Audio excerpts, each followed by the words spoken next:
திருப்பூர் மாவட்டம் நாற்றம்பள்ளியைச் சேர்ந்த வினோத்குமார் என்பவர் தனது இருசக்கர வாகனம் காணாமல் போனதாக 3 மாதங்களுக்கு முன்பு போலீசில் புகார் அளித்திருந்தார்.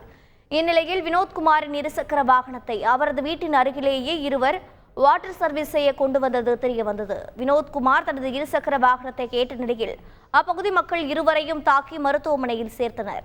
இதையடுத்து இருசக்கர வாகனத்தை திருடியதாக முனியப்பன், விஜயகுமார் ஆகியோர் மீது போலீசார் வழக்கு பதிவு செய்து விசாரித்து வருகின்றனர்.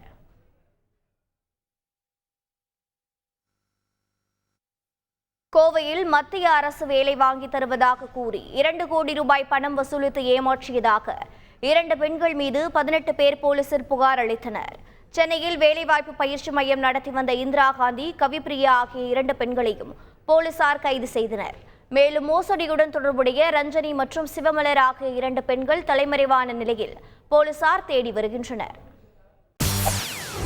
செய்திகளை உடனுக்குடன் தெரிந்து கொள்ள உடனே சப்ஸ்கிரைப் பண்ணுங்க.